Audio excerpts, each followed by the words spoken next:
81 billion naira in the preceding month. The figures indicate that despite relatively stable production levels, market conditions and operational challenges weighed on the company's earnings during the month.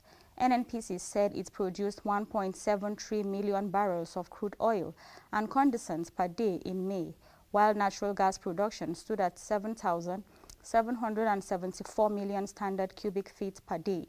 The report also showed that upstream pipeline availability remained high at 98%, while the availability of premium motor spirits at NNPC Retail Limited stations stood at 57% during the period under review. The company said it had continued to intensify efforts to tackle operational bottlenecks affecting production. The report further showed that NNPC made statutory payment of 4.858 trillion naira to the Federation between January and May 2026, underlining its position as one of the country's biggest revenue contributors. On strategic gas infrastructure, the company said significant progress was recorded on two critical projects expected to boost domestic gas supply and support industrialization.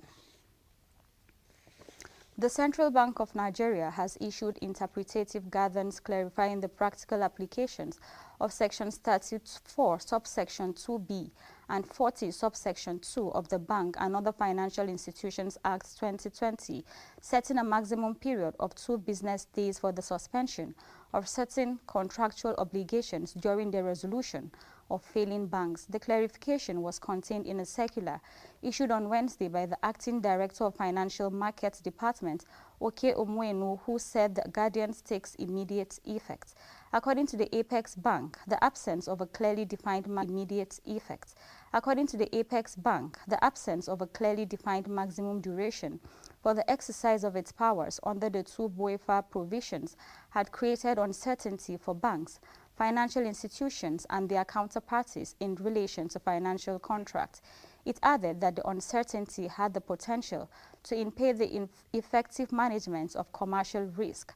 To address this, the CBN said the circular provides interpretative and operational guidance on how it will exercise the powers conferred on the governor under the relevant provisions of BOFIA. The guidance applies to banks, other financial institutions, and counterparties to what the CBN describes as affected contract, defined as contracts to which a bank or other financial institutions is a party and which fall within the scope of Section 34, subsection 2b or 40, subsection 2 of BOFA. Under the new guidance, the CBN said any suspension of payments or delivery obligations under an affected contract involving a failing bank pursuit to Section 34, subsection 2b, as well as any suspension of termination rights under contracts covered by Section 40, subsection 2, shall not exceed a period of 2 business days, commencing from the date on which the written order or notice of suspension is issued by the CBN governor. The Nigerian Port Authority has launched a multi-agency task force to combat the resurgence of traffic gridlock choking the Lagos port access routes in a fresh push to restore seamless cargo evacuation and sustain recent gains in port efficiency. The intervention followed a recent stakeholders meeting convened by Managing Director of the NPA, Dr. Abubakar Dansoho, where security agencies, freight forwarders, truck operators and representatives of the Lagos State government agreed on coordinated measures to eliminate the bottlenecks disrupting cargo movement. A statement issued on Tuesday said stakeholders at the meeting identified illegal extortion checkpoints, duplicated functions among security agencies, and other operational inefficiencies as key drivers of the renewed congestion along the port corridor. Speaking on the outcome of the meeting, the NPA General Manager of Corporate and Strategic Communications, Ikechukwu Onyemekara, said the authority's overriding priority is to guarantee the unhindered movement of cargo and to form the nation's seaport.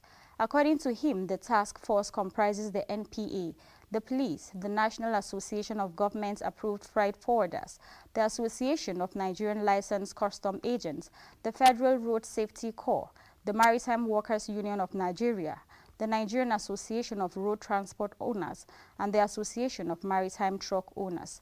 To enhance rapid response, Onyemekara disclosed that the task force has created a dedicated WhatsApp platform where members can instantly report infractions or emergent traffic issues for immediate intervention.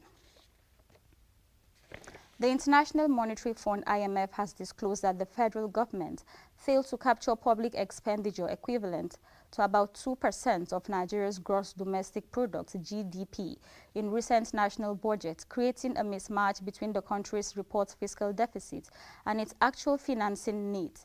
IMF's resident representative in Nigeria, Christian Ebeke, made the disclosure on Wednesday during a meeting with business executives in Lagos.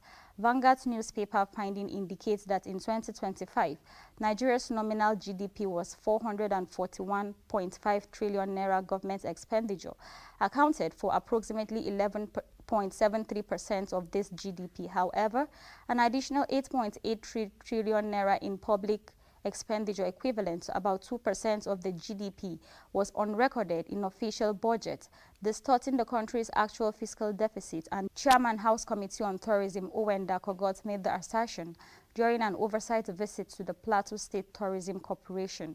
Our House of Assembly correspondent has details. The House Committee on Tourism's oversight visit was aimed at assessing the developmental efforts of the Plateau State Tourism Corporation in boosting the state's revenue generation. Chairman of the committee, Owen Dakogot, commended the corporation for its commitment in ensuring that the ongoing infrastructural projects within the sector would position Plateau State as a leading tourism hub executed through the intervention of the state government. According to him, the corporation has strengthened partnerships with international organizations and private investors to promote tourism. Tourism and hospitality are largely private sector driven, and so this partnership which has of Customs Bashir Adeniyi disclosed this yesterday during the handover of seized narcotic drugs and expired pharmaceutical products worth 53.4 billion naira to the National Drug Law Enforcement Agency NDLEA and NAFDAC at the Apapa Area Command. According to Adeniyi, one of the intercepted shipments contained 1,100 packages of charcoal chloromethylene malate capsules bearing a fake NAFDAC registration number and fraudulent documentation designed to give the impression that the products have been duly approved. He explained that although the consignments initially